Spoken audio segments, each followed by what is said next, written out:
जय हिंद। नमस्कार साथियों, कैसे हैं आप सभी लोग। उम्मीद करते हैं कि आप सभी लोग अच्छे होंगे और साथियों आप सभी लोग की तैयारी जो है बिल्कुल अच्छी तरीके से चल रही होगी। तो साथियों आज के इस क्लास में जो है आरआरबी एनटीपीसी एग्जाम 2026 के लिए साथियों ऐसे टॉप इंपोर्टेड चुनिंदे प्रश्नों को देखने वाले हैं जो कि साथियों आपके आरआरबी एनटीपीसी एग्जाम 2026 के एग्जाम में जो है 100% ये सभी क्वेश्चन आपको देखने को मिलेंगे।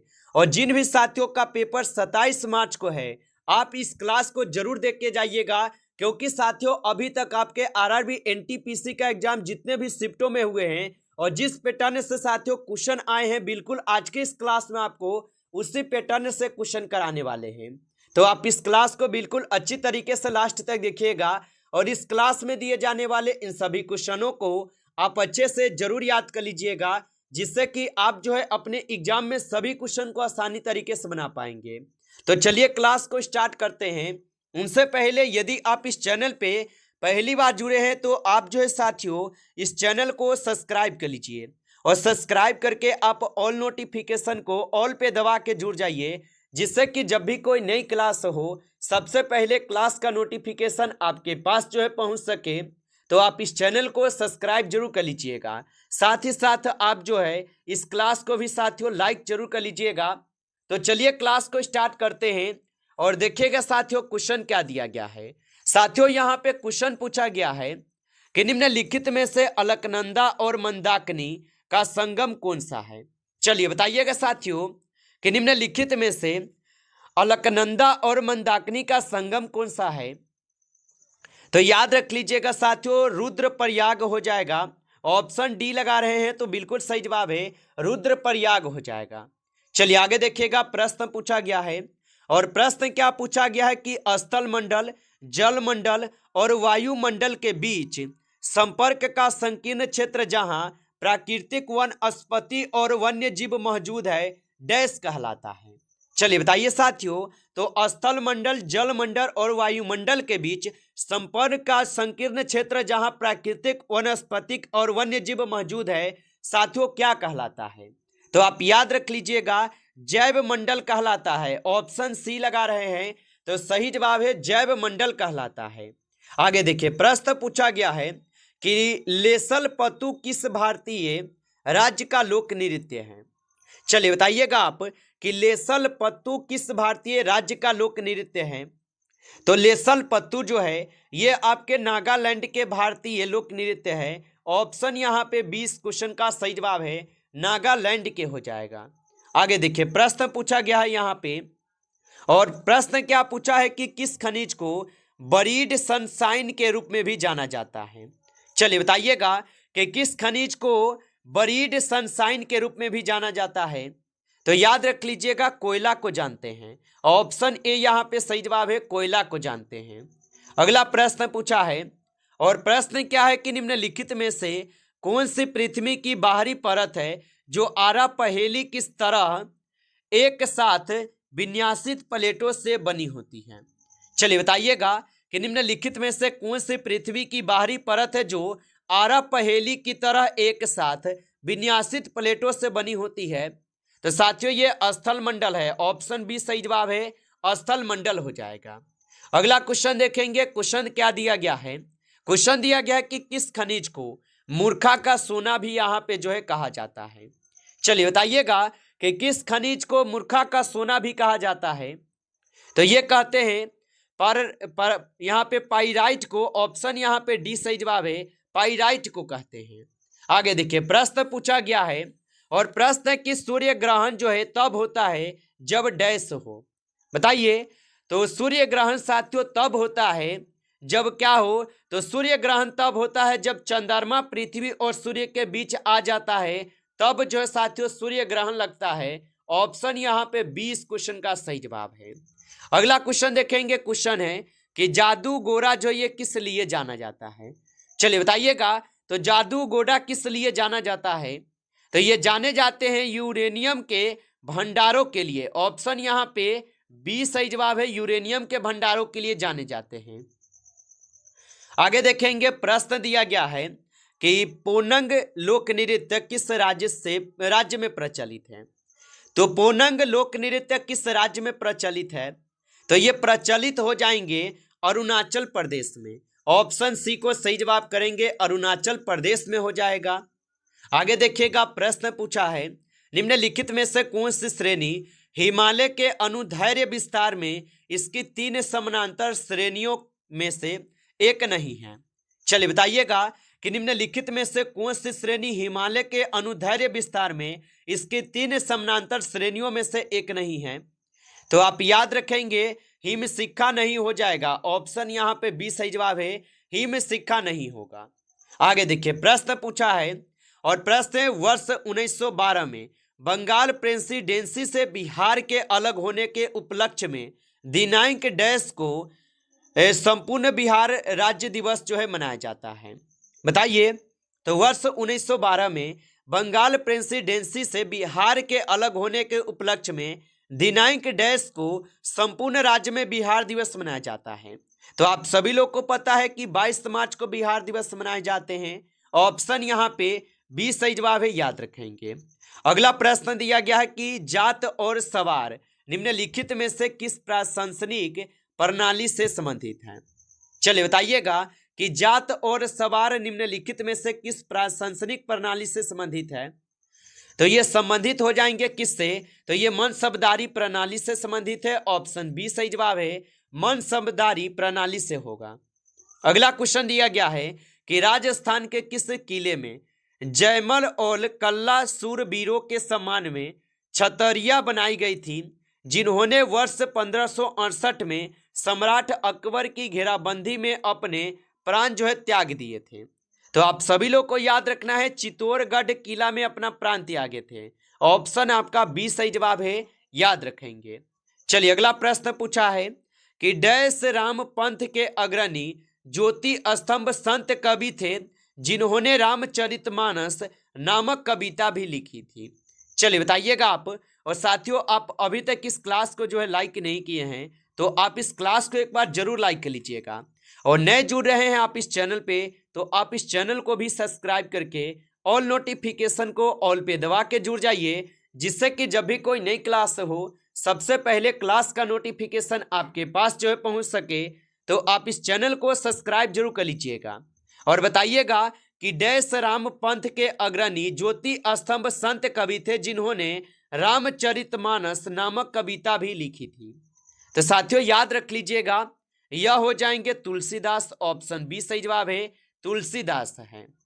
अगला क्वेश्चन दिया गया है कि भगवान राम पर केंद्रित भक्ति आंदोलन के अग्रदूत कौन थे? तो भगवान राम पर केंद्रित भक्ति आंदोलन के अग्रदूत कौन थे? तो याद रख लीजिएगा, रामानंद है। ऑप्शन आपका सी सही जवाब है, रामानंद। आगे देखेंगे, प्रश्न पूछा है कि भारत में प्रथम मुगल सम्राट कौन था? चलिए बताइएगा कि भारत में प्रथम मुगल सम्राट कौन था? तो भारत में प्रथम मुगल सम्राट जो है बाबर हो जाएगा। ऑप्शन यहाँ पे बी सही जवाब है, बाबर होगा, याद रखिएगा। चलिए अगला प्रश्न देखेंगे कि विवेकानंद रॉक मेमोरियल कहाँ स्थित है? चलिए बताइएगा कि विवेकानंद रॉक मेमोरियल कहाँ स्थित है? तो याद रखेंगे विवेकानंद रॉक मेमोरियल जो स्थित है ये आपके कन्याकुमारी में स्थित है। ऑप्शन बी को आप सही जवाब करेंगे, कन्याकुमारी में स्थित है। आगे देखिएगा, प्रश्न पूछा है कि लॉर्ड कर्जन द्वारा प्रकल्पित विक्टोरिया मेमोरियल डैश शहर की चरमोत्कर्ष वास्तुकला का प्रतिनिधित्व जो है करता है? चलिए बताइएगा आप कि लॉर्ड कर्जन द्वारा प्रकल्पित विक्टोरिया मेमोरियल डैश शहर की चरमोत्कर्ष वास्तुकला का प्रतिनिधित्व करता है? तो ये करते हैं आपके किसका नेतृत्व? तो कोलकाता का करते हैं। ऑप्शन सी सही जवाब है। आगे देखिएगा, प्रश्न पूछा है कि हुमायूं के उत्तराधिकारी डैश का जन्म हुमायूं के निर्वासन काल में हुआ था और वह उत्तराधिकारी जब 13 वर्ष का था तब उसके पिता की मृत्यु हो गई थी। कौन था? तो हुमायूं के उत्तराधिकारी डैश का जन्म हुमायूं के निर्वासन काल में हुआ था और वह उत्तराधिकारी जब 13 वर्ष का था तब उसके पिता की मृत्यु हो गई। तो वह कोई नहीं बल्कि अकबर थे। ऑप्शन यहाँ पे डी सही जवाब है।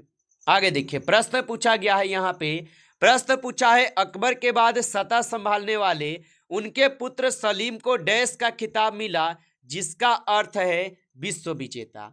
चलिए बताइएगा, तो अकबर के बाद सत्ता संभालने वाले उनके पुत्र सलीम को किसका खिताब मिला जिसका अर्थ होता है विश्व विजेता? तो इसको मिले हुए थे साथियों जहांगीर को। ऑप्शन ए करेंगे सही जवाब, जहांगीर को मिले थे। आगे देखिए, प्रश्न यहां पे पूछा गया है और प्रश्न पूछा है कि ताजमहल का निर्माण डैश हुआ था। चलिए बताइएगा, तो ताजमहल का जो निर्माण हुआ था ये आपके 17वीं शताब्दी में हुआ था। ऑप्शन आपका डी सही जवाब है, 17वीं शताब्दी में हुआ था, याद रखेंगे। अगला क्वेश्चन यहां पे दिया गया है, निम्नलिखित में से कौन सा विषय भारत के संविधान की समवर्ती सूची में उल्लिखित नहीं है? चलिए बताइएगा कि निम्नलिखित में से कौन सा विषय भारत के संविधान की समवर्ती सूची में उल्लिखित नहीं है? तो याद रख लीजिएगा, यहां पे खो जाएंगे कौन सा विषय, तो याद रखेंगे आप सभी लोग, बैंकिंग हो जाएगा। ऑप्शन यहां पे बी सही जवाब है, बैंकिंग जो है ये उल्लिखित नहीं है। आगे देखिए, प्रश्न पूछा है कि संविधान का प्रथम संशोधन अधिनियम 1951 द्वारा निम्नलिखित में से किस अनुसूची को संविधान में जोड़ा गया था? चलिए बताइएगा, तो संविधान के प्रथम संशोधन अधिनियम 1951 द्वारा निम्नलिखित में से किस अनुसूची को संविधान में जोड़ा गया? तो ये जोड़े गए थे 9वीं अनुसूची को। ऑप्शन ए यहाँ पे सही जवाब है। चलिए आगे देखेंगे, प्रश्न पूछा है और प्रश्न क्या पूछा है कि भारत के राष्ट्रपति के महाभियोग की प्रक्रिया भारत के संविधान के अनुच्छेद डैश में जो है उल्लिखित है। तो भारत के संविधान के महाभियोग की प्रक्रिया भारत के संविधान के अनुच्छेद डैश में उल्लिखित है। तो ये उल्लिखित है अनुच्छेद 61 में। ऑप्शन ए को सही जवाब करेंगे, अनुच्छेद 61 में है। आगे देखिए, प्रश्न पूछा है कि संसद के प्रत्येक सदन को बुलाने का अधिकार डैश के पास है। चलिए बताइएगा आप कि संसद के प्रत्येक सदन को बुलाने का अधिकार किसके पास है? तो ये बुलाने का अधिकार जो है राष्ट्रपति के पास हो जाएगा। ऑप्शन ए कीजिएगा यहाँ पे सही जवाब, राष्ट्रपति के पास होगा। चलिए आगे देखेंगे, प्रश्न दिया गया है भारत के संविधान के अनुच्छेद 361 के अनुसार डैश के कार्यकाल के दौरान उनके खिलाफ अदालत में कोई आपराधिक कार्यवाही नहीं शुरू की जा सकती है। बताइए, तो भारत के संविधान के अनुच्छेद 361 के अनुसार जो है किसके कार्यकाल के दौरान उनके खिलाफ अदालत में कोई आपराधिक कार्यवाही नहीं शुरू की जा सकती है? तो आप याद रखेंगे ये राज्यपाल के खिलाफ नहीं की जा सकती है। ऑप्शन ए सही जवाब है। चलिए आगे देखेंगे, प्रश्न पूछा है भारतीय संघ के प्रधानमंत्री और वन्य मंत्रियों को भारत के संविधान के डैश के तहत राष्ट्रपति द्वारा नियुक्त किया जाता है।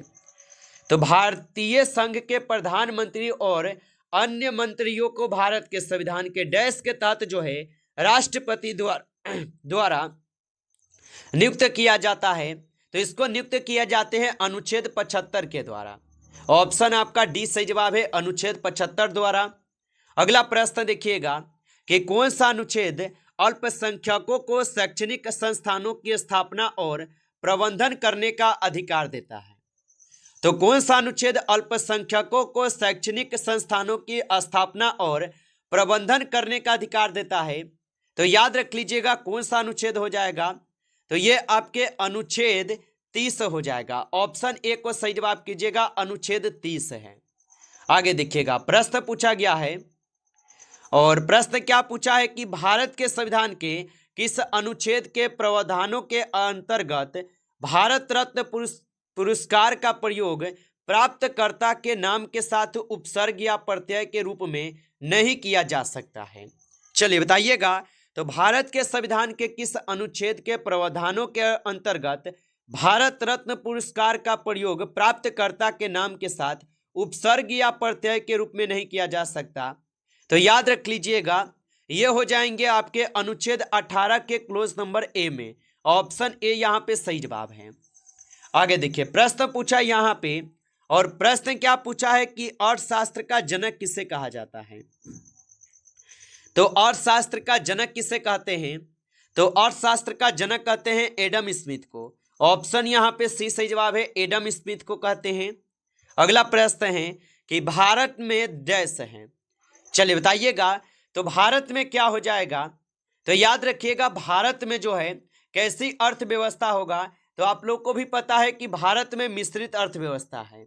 ऑप्शन यहाँ पे सी सही जवाब है, मिश्रित अर्थव्यवस्था है। आगे देखिए, प्रश्न पूछा है कि भारत ने मिश्रित अर्थव्यवस्था को चुना। चलिए बताइएगा, तो भारत ने मिश्रित अर्थव्यवस्था को चुना था किसके द्वारा? तो 1948 की औद्योगिक नीति के द्वारा चुने थे। ऑप्शन यहाँ पे सी सही जवाब है। आगे देखिए, प्रश्न यहाँ पे पूछा गया है, और प्रश्न क्या पूछा है कि मिश्रित अर्थव्यवस्था का अर्थ है।